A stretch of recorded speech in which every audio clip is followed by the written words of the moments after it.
에듀윌 유료 회원만의 남다른 서비스.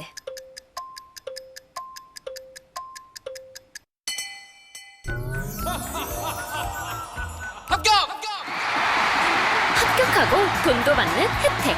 오직 에듀윌 유료 회원에게만. 에듀윌. 무료 합격!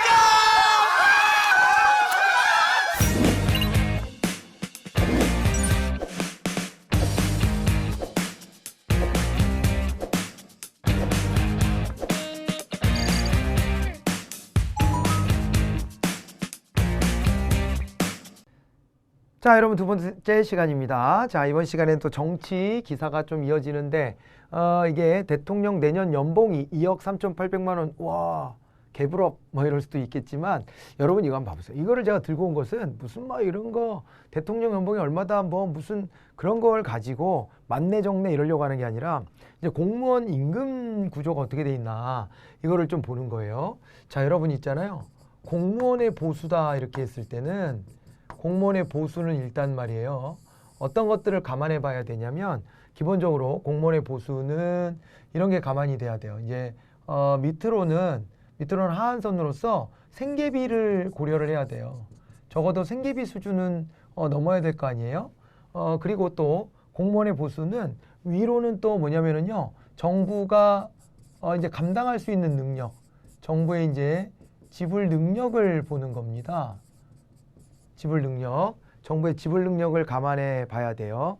이걸 감안해 봐야 되는데 그런데 또 뭐도 고려해야 되냐면 아니 물가가 올라가면 물가 상승에 따라서 임금 수준도 좀 따라 올라가야 되지 않을까요? 이런 부분도 있고 그 다음에 또 뭐도 보냐면 민간 기업 있잖아요. 민간 기업의 보수 수준도 고려하는 거예요. 민간 기업의 보수 수준도 고려한다 이렇게 봐두셔야 됩니다. 이런 것들을 고루고루 살펴봐야 되는 거예요. 고루고루 다 살펴봐야 되는 건데 이렇게 이제 하는데 이게요 이렇게 됩니다. 우리가 이제 일단은 호봉제 같은 것들을 적용을 하거든요. 호봉제를 적용한다 그러면 여러분 이제 급수 알죠? 여기 이제 9급에서부터 여기 1급에 상당하는 공무원이다 이렇게 하면 기본적으로 여기가 이제 보수 수준이에요. 그랬을 때 이게 이렇게 해가지고요. 이렇게 9급, 8급, 7급 뭐 이렇게 해가지고요. 이렇게 해서 올라가는 거예요. 이렇게 해서 올라가는 겁니다. 그래서 몇 개예요? 9, 8, 7, 6, 5, 4, 3, 2, 1. 3, 2, 1은 좀 뺍시다. 따로 이제 좀 봐야 될 것 같아요. 일단은요. 여기도 좀 빼야 될 수도 있다. 에이씨, 그냥 다 그리자. 옛날 기준을 그냥 해버리죠. 이런 식으로 해가지고요. 올라갑니다. 올라가는데 이게 어떻게 되냐면은 중첩이 되죠. 그러니까 9급으로 시작할 수도 있고 여기 7급으로 시작할 수도 있잖아요. 그럼 7급 1호봉으로 시작한 사람의 이 급여보다 9급으로 시작해서 이렇게 올라가서 여기로 간 사람은 더 급여가 높을 수도 있는 거죠. 그러니까 여기서 이렇게 갔는데 만약에 8급으로 이렇게 올라갔다 승진 안 하고 그럼 여기 있는 사람의 급여가 7급 1호봉보다도 더 높을 수도 있는 거예요. 그죠? 이런 구조로 이제 짜여져 있는데 요거는 이제 기본적으로 호봉제 구조로 이렇게 짜여져 있던 것을 얘기하는 거예요. 호봉제 구조로. 그리고 이제 연공 서열이 반영이 돼서 우리가 이제 연공급이다 이렇게도 이야기를 하죠. 연공급이다. 이렇게 올라가는데 그런데 이거를 갖다가요. 하후 상박이다 이렇게도 얘기를 해요. 이거를 갖다가 이제 하후 상박형이다. 위로 올라갈 때요. 이 J커브가 이렇게 완만하게 올라가는 J커브다 이렇게 얘기를 해요. 이게 민간 기업은요. 이렇게 올라가거든요. 근데 공무원은 그렇지 않아요. 그래서 대통령도 봐봐요. 대통령 하는 일 봐봐요. 대통령이 2억 3,800을 받는다고 돼 있는데 많은 거예요? 매우 적은 거 아닙니까? 대통령이 하고 있는 일의 중대성을 한번 생각해 보세요. 대통령이 또 이제 하고 있는 업무 강도를 한번 생각해 보세요.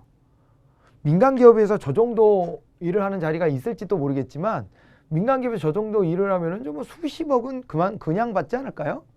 예? 그러니까 대통령 연봉이 높다라고 생각하시는 것은 좀 아닌 것 같아요.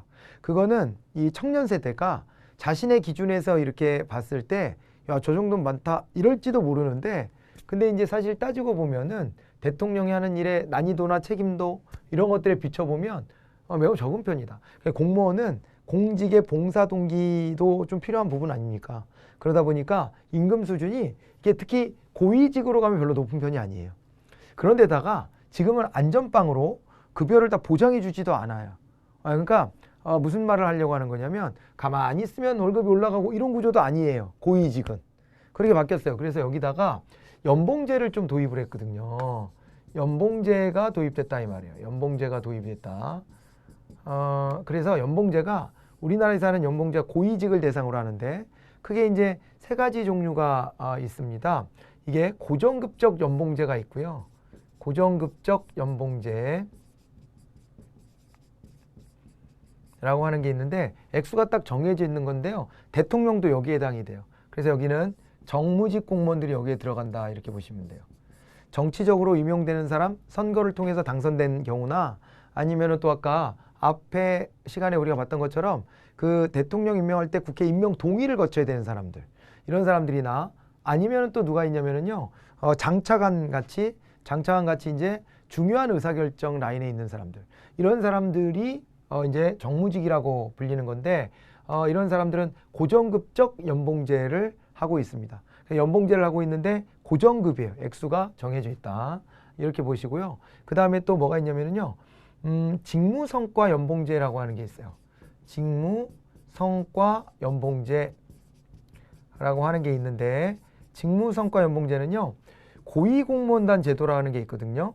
아까 그래서 3급, 2급, 1급을 제가 쓸까 말까 막 이렇게 막 했던 게, 여기 이제 고위공무원단에 속하는 공무원이 있다. 이건 국가공무원에만 있는 건데, 여기는 있잖아요. 3급, 2급, 1급을 합쳐가지고요. 이제 3급 정도가 되면 이제 고위공무원단 후보자로 지정이 될 수 있을 것이고, 고위공무원단 후보자가 되면은 이제 적격심사, 고위공무원이 될 자격이 있는지 적격심사를 받아서 이래 문제 해결 능력을 평가해가지고 그걸 가지고요 고위공무원단을 편입을 해줘요. 그러면요 그 1급, 2급 뭐 이렇게 또 3급 일부가 했어야 될 자리가 저 위에 장관, 차관 밑에 실장, 국장급 자리들이 있거든요. 실장, 국장, 이런 자리를 이 고위공무원단에 소속되어 있는 사람들이 가서 맡는 거예요. 이런 구조를 갖는데, 이 사람들은요 그게 이제 실장급이냐 국장급에 따라서 직무에 따라서 급여가 좀 달라지고, 그 다음에 또 성과에 따라서 연봉 책정을 따로 하게 되어 있어요. 그래서 직무성과 연봉제다 이렇게 얘기를 하는 것이고요. 그 다음에 또 뭐가 있냐면요, 그냥 성과 연봉제가 있어요.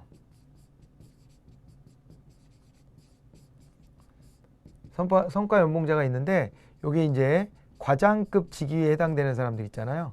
이 사람들이 이제 성과 연봉제가 돼요. 과장급이면 급수로 보면 3급, 빠른 4급 뭐 이런 정도, 빨리 승진한 4급 이 정도가 돼요. 그리고 그 밑에 5급 이상으로 좀 연봉제가 확대되고 있기는 해요. 가면 갈수록 그렇게 이제 확대되고 있기는 한데, 우리나라 그래서 연봉제도 공무원에 많이 도입되고 있구나 이렇게 봐두시면 됩니다.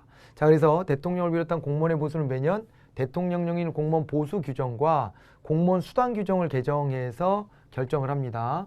자, 그리고 대통령의 경우 퇴직 후엔 전직 대통령 예우에 관한 법률에 의거해서 현직 대통령에 준하는 연금을 받게 되는데, 전직 대통령법 제4조는 연금액을 지급 당시 대통령 보수의 95%로 규정하고 있고요. 대통령 사망 시에는 배우자에게 현직 대통령 보수의 70%를 지급해 준다 이렇게 보시면 됩니다. 그러나 다만 재직 중 탄핵이 됐거나 혹은 금고 이상의 형이 확정되는 등의 경우에는 예우를 박탈하고 이와 함께 연금 지급도 중단한다 이렇게 보시면 되겠습니다.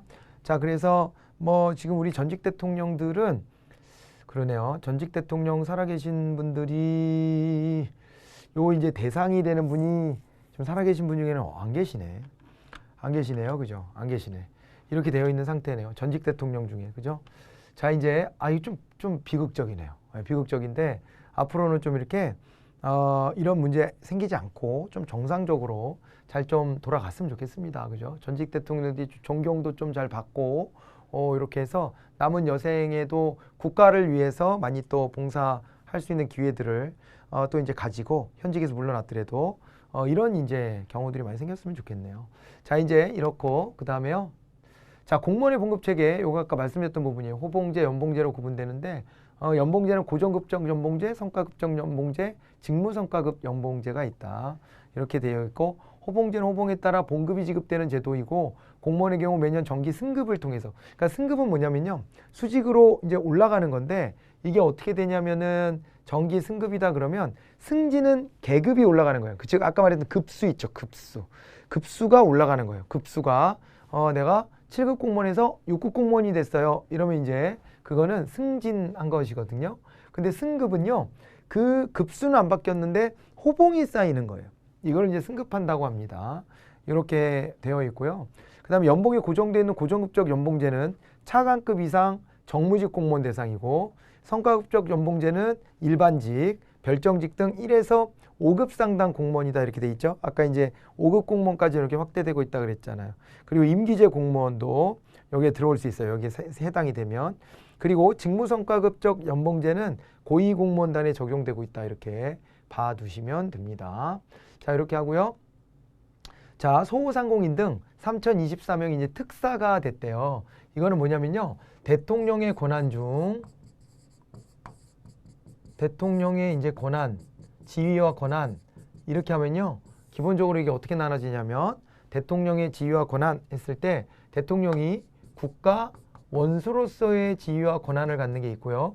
그 다음에 행정 수반으로서의 지위와 권한을 갖는 게 있습니다. 이렇게 국가 원수로서의 지위와 권한, 행정 수반으로서의 지위와 권한 이렇게 되거든요. 이렇게 되는데 국가 원수로서의 지위와 권한이다 라고 하게 되면은 여기에 이제 있는 것 중에 국가 원수로서의 지위와 권한이 여러 가지가 있는데 뭐 이를테면 뭐 국가를 대표한다 이런 것도 있어요. 엊그저께 보니까 이런 기사가 떴던데 G7이라고 세계 초강대국들이 모여 있잖아요.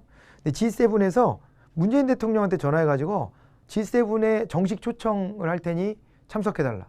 이번 G7 회의. 오, 감동이에요, 그죠? 우리나라를 이제 이 강대국 반열에 딱 올려주는 거 아닌가. 뭐 그런 이제 아직은 뭐 확고한 건 아니지만 그래도 괜찮죠. 좀 이제 우리가 이제 그 정도 지위가 됐구나라는 거. 아니 근데 그 연락을 왜 문재인 대통령한테 했지? 저한테 안 하고? 왜 나한테 안 하고 기분 나쁘게? 보리스 존슨 영국 총리가 연락했던데 나한테 좀 연락하지. 안 하고 대통령한테 했다. 당연한 얘기잖아요. 근데 그게 왜 그러냐면 대통령이 국가를 대표하기 때문에 대통령을 초청하는 겁니다. 그리고 그 보리스 존슨 총리도 자신이 국가 원수는 아닌데요. 외교적으로 국가를 대표하는 역할을 거기는 하죠. 거기는 의원내각제고 대통령이 따로 없으니까. 아무튼 그런데 국가를 대표하는 걸 우리나라 대통령 국가 원수로서의 지위를 가지고 있고 그 다음에 또 뭘 해야 되냐면 헌법을 수호해야 되는 역할을 가지고 있어요. 헌법을 수호하고 영토 이런 것도 잘 보존해야 됩니다. 이런 것도 해야 되고요. 국가 원수로서 대통령이 또 해야 될 역할이 국정을 조정하는 역할을 해야 돼요. 국정을 조정하는 역할을 해야 되고 그 다음에 국가기관 있죠. 국가기관을 구성해요. 막 임명도 하고 그런 거 하잖아요. 이런 것도 하는데 여기 국정 조정의 요 이제 권한 중에 하나로 여기에 이제 사면권이 있는 거예요. 사면권, 국민을 통합하고 국정을 조정하고 하는 권한으로 사면권이 있는데 이 사면권은 이제 어떻게 되냐면 사면권은 말입니다.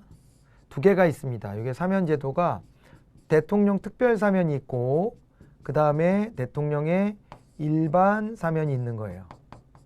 이렇게 있는데 특별 사면인 경우는 사람들을 찝어서 이 사람 사면이다 이렇게 가는 방식이고요. 일반 사면이다 그랬을 때는 그렇게 가는 게 아니고 요거는 어떤 특정 범죄에 해당되는 그 사항에 저촉된 사람들을요 일거에 그냥 다 사면해주는 이런 이제 제도다라고 봐두시면 됩니다. 우리 역사 속에서 사면제도다 그러면은 떠오르는 거 있어요? 저는 떠오르는 거 있는데 옛날 부여 알아요? 부여에서 있었던 영고가 있죠. 12월 달 열었던 제천행사. 그래가지고 영고를 열면은 막 이제 다 같이 춤추고 즐기고 노는데 감옥문도 풀어서 같이 놀았다. 그런 거거든요. 그런 거예요. 국민 통합 차원에서 필요하다 판단하면 사면을 하는데 특별 사면은 이거는 이제 국회 동의가 필요 없어요. 참. 여기서 특별 사면은 이건 대통령이 하는 건데 국회 동의가 특별 사면은 필요가 없고요. 그 다음에 일반 사면은 여기는 이제 국회의 동의가 필요한 경우다 이렇게 봐두셔야 돼요. 국회의 동의가 필요한 경우다라고 봐두셔야 되겠습니다. 자, 그래가지고 이제 특별사면이란 형의 언도를 받은 특정 범죄인에 대해서 국가 원수가 국회의 동의 절차 없이 자신의 특권으로 형의 전부나 일부를 소멸시키거나 형을 선고받지 않은 사람의 공소권을 이제 소멸시키는 제도다 이렇게 돼 있어요. 아직 형을 선고받지 않은 사람의 공소권을 소멸시킬 수 있다 이렇게 돼 있지만 잘 쓰지 않는 방식이고요. 앞에 거는 많이 쓰는 방식이에요. 그런데 이게 사면 논의가 좀 있었잖아요. 사면 논의가 박근혜 대통령이나 아니면 이명박 전 대통령에 대한 박근혜 전 대통령하고 이 사면을 해줘야 되는 거 아니냐라는 요구가 좀 있었습니다. 그건 여당 내부에서도 목소리가 좀 나왔었고 야권에서도 목소리가 좀 있고 한데 국민 정서는 조사해 보니까 별로 안 좋아요. 별로 호의적이지 않아요. 전체적으로는 그렇게 나왔던데 어쨌거나 국민들이 왜 이 사면에 대해서 좀 부정적이냐면 예전에는 좀 남용이 좀 됐었어요. 지금은 요즘에는 꼭 그렇다라고 보긴 좀 그런데 예전에 남용이 돼서 재벌 총수 그리고 또 이제 뭐 또 정치인들 유력 정치인들 이런 분들이 사면 대상으로 많이 오르고 이렇게 했던 부분들에 대해서 야 가진 자들 빼기고 힘 있는 사람만 다 사면해 주냐 죄를 지었으면 죄가를 치러야지 이런 정서가 사실은 좀 많이 남아있기도 해요. 다만 뭐 전직 대통령 정도 되고 그러면 좀 이제 좀 정치적인 논란은 있겠죠. 그 찬반에 대한. 그리고 이재용 지금 삼성 부회장도 정식 회장이 되진 않았죠, 아직은. 그런데 이제 이재용 삼성 부회장도 또 다시 이제 수감이 됐는데요. 확정 판결이 났는데 이것에 대해 가지고서 이제 사면 얘기가 벌써 나와요. 그러니까 이제 이분들이 확정 판결 받은 지가 얼마 안 됐는데 사면 얘기가 벌써 나와요. 물론 이제 그 박근혜 전 대통령 정도면 이제 그 지금 이제 복역 기간이 상당히 길어요. 상당히 꽤 됐다. 물론 그 저 형량에 비했을 때는 아주 일부지만 이렇게 되어 있어서 이제 지지자들 중심으로 해가지고 좀 논란이 좀 일어나기도 하고 그러는 것 같습니다. 여튼 이제 그렇게 되어 있는데 그래서 이게 사면에 대해서 관심을 좀 가졌는데 이 정치인이나 경제인 사면을 하기가 부담되는 거예요, 대통령도.